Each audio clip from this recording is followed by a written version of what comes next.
Q9017. In reference to aircraft fire extinguishing systems, which statements are true? 1. During removal or installation, the terminals of discharge cartridges should be grounded or shorted.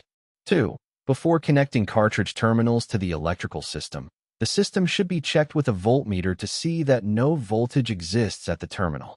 A. Only statement 2 is true. B. Both statements 1 and 2 are true. C. Neither statement 1 nor 2 is true.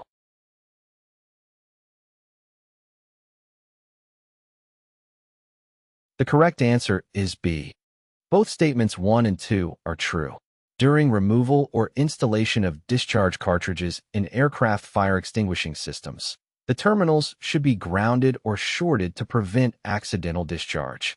Before connecting cartridge terminals to the electrical system, the system should be checked with a voltmeter to ensure there is no voltage present, which could cause accidental discharge. Q9018. What method is used to detect the thermal discharge of a built-in fire extinguisher system? A. Discoloring of the yellow plastic disc in the thermal discharge line. B. Rupture of the red plastic disc in the thermal discharge line. C. The thermal plug missing from the side of the built-in fire extinguishing system is charged.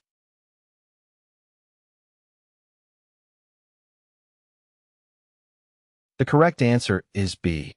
The thermal discharge of a built-in fire extinguisher system is detected through the rupture of the red plastic disc in the thermal discharge line. When the system is activated, the pressure buildup causes the disc to rupture, allowing the fire extinguishing agent to be expelled. Q9019. The thermal of a bimetallic thermal switch type fire detection, single loop, system are heat-sensitive units that circuits at a certain temperature. They are connected in A. Parallel with each other, and in parallel with the indicator lights. B. Parallel with each other, but in series with the indicator lights. C. Series with each other, but in parallel with the indicator lights.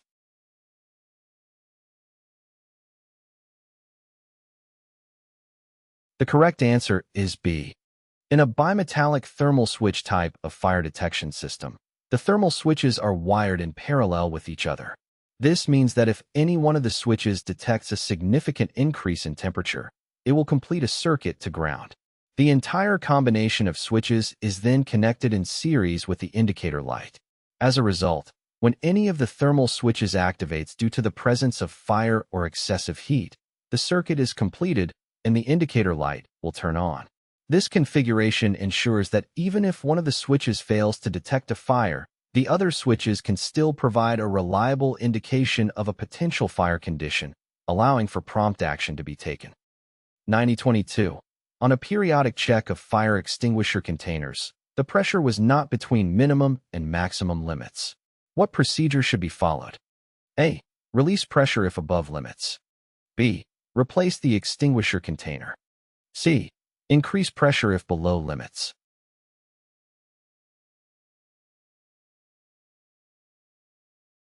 The correct answer is B.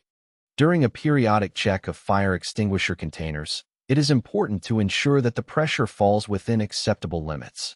This is typically done by correcting the pressure reading for the ambient temperature. If, after making this correction, the pressure of the fire extinguisher container is found to be outside the specified minimum and maximum limits, it is necessary to replace the container. This ensures that the fire extinguisher is properly pressurized and ready for effective use in case of an emergency. Regular checks and maintenance of fire extinguisher containers help maintain their reliability and ensure their ability to combat fires safely. Q9023. In some fire extinguishing systems, evidence that the system has intentionally discharged is indicated by the absence of A. Red disc on the side of the fuselage. B. Green disc on the side of the fuselage. C. Yellow disc on the side of the fuselage.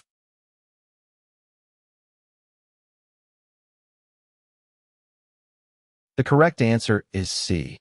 During a periodic check of fire extinguisher containers, it is crucial to verify that the pressure falls within the acceptable range. This involves adjusting the pressure reading based on the ambient temperature.